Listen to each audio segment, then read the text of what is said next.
Hello friends, ഇന്നത്തെ video എന്താണെന്ന് നോക്കിയാലോ. ഇന്ന് നമ്മൾ ക്യൂട്ട് ആൻഡ് ഈസി ആയിട്ടുള്ളൊരു ഗിഫ്റ്റ് ഐഡിയ ആണ് ചെയ്യാൻ പോകുന്നത്. നിങ്ങൾക്ക് വേണമെങ്കിൽ കാർഡ് ഐഡിയ എന്നൊക്കെ പറയാം. അപ്പോൾ അതിന് വേണ്ടിയിട്ട് ആദ്യം തന്നെ നമ്മൾ ഉണ്ടാക്കാൻ പോകുന്നത് ഒരു എൻവലപ്പാണ്. അപ്പോൾ എൻ്റെ ചാനൽ ഫസ്റ്റ് കാണുന്നവർക്കാരും ഞാൻ ഒത്തിരി എൻവലപ്പ് ഉണ്ടാക്കുന്ന വീഡിയോ ഇട്ടിട്ടുണ്ട് കേട്ടോ. അപ്പം എൻവലപ്പ് ഉണ്ടാക്കണം എന്നുള്ളവർ ആ ഒരു വീഡിയോ പോയി കണ്ടോക്കാം. പിന്നെ ആദ്യമായിട്ട് കാണുന്നവരാണ് സബ്സ്ക്രൈബ് ചെയ്യാൻ മറക്കല്ലേ കേട്ടോ. നമ്മളിത് ആദ്യം തന്നെ എൻവലപ്പാണ് ഉണ്ടാക്കാൻ പോകുന്നത്. ഞാൻ അതിനൊരു ബ്രൗൺ കളറാണ് കേട്ടോ എടുത്തേക്കുന്നത്. ഒരു ലൈറ്റ് ബ്രൗൺ എന്നൊക്കെ പറയാം, അങ്ങനത്തെ ഒരു കളറാണ് എടുത്തേക്കുന്നത്.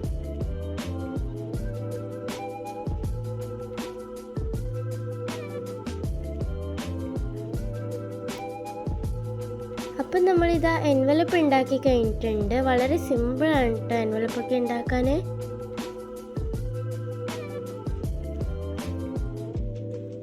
എൻവലപ്പ് ഉണ്ടാക്കിയാൽ നമുക്ക് ഇനി ഉണ്ടാക്കേണ്ടത് ഹേർട്സ് ആണ്. അപ്പോൾ അതിന് വേണ്ടിയിട്ട് ഞാൻ എടുത്തേക്കുന്ന കോമ്പിനേഷൻ എന്ന് വെച്ചാൽ റെഡും വൈറ്റും ആണ്. നിങ്ങൾക്ക് വേണമെങ്കിൽ റെഡ് പിങ്ക് എടുക്കാം, അല്ലെങ്കിൽ പിന്നെ യെല്ലോ വൈറ്റ് അങ്ങനെയൊക്കെ എടുക്കാം കേട്ടോ. നമുക്കിത് ആ റെഡിൽ തന്നെ ഞാനൊരു 5 ഹേർട്സ് ഒന്ന് മുറിച്ചെടുക്കുന്നുണ്ട്. നിങ്ങൾക്ക് എത്ര മെസ്സേജ് എഴുതണോ അതിനനുസരിച്ചിട്ടാണ് നിങ്ങൾ ഹേർട്സ് മുറിച്ചെടുക്കേണ്ടത് കേട്ടോ. നമ്മളിതാ റെഡ് അങ്ങനെ 5 എണ്ണം മുറിച്ചെടുത്ത് ഇനി നമുക്ക് വൈറ്റും ഒന്ന് 5 ഹേർട്സ് ഒന്ന് മുറിച്ചെടുക്കാം.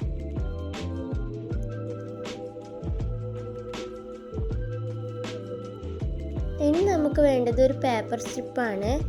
ഞാനിവിടെ റെഡ് കളറാണ് എടുത്തേക്കുന്നത്. അതിലേക്ക് നമുക്ക് ആദ്യം തന്നെ ഒരു റെഡ് കളർ ഹേർട്ടിൽ ഗ്ലൂ അപ്ലൈ ചെയ്തിട്ട് അതൊന്ന് ഒട്ടിച്ചു കൊടുക്കാം കേട്ടോ.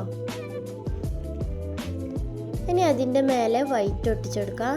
ഹേർട്ടിൻ്റെ തറ്റത്തോട്ടായിട്ടാണ് നമ്മൾ ഗ്ലൂ അപ്ലൈ ചെയ്യേണ്ടത്. എന്നിട്ട് അതിലേക്ക് നമുക്ക് ഓരോ ഹേർട്ട് ഇങ്ങനെ ഒട്ടിച്ചു കൊടുക്കാം കേട്ടോ. ഞാൻ റെഡ് വൈറ്റ് അങ്ങനെയാണ് ഒട്ടിച്ചു കൊടുക്കുന്നത്.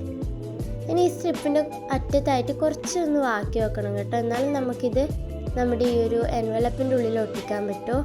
ഇനി നമുക്കിതിലേക്ക് സീക്രട്ട് മെസ്സേജൊക്കെ എഴുതാം കേട്ടോ.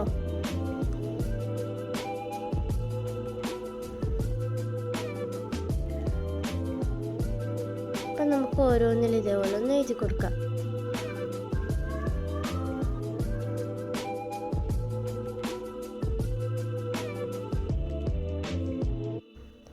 നമ്മളിതങ്ങനെ മെസ്സേജൊക്കെ എഴുതി കഴിഞ്ഞിട്ടുണ്ടെങ്കിൽ നമുക്ക് ഇതേപോലെ ഒന്ന് മടക്കി എടുത്തിട്ട് നമ്മൾ നേരത്തെ വിട്ട ആ ഒരു ബാക്കി ഭാഗമില്ല അതൊന്ന് ബാക്കിലേക്ക് മടക്കുക.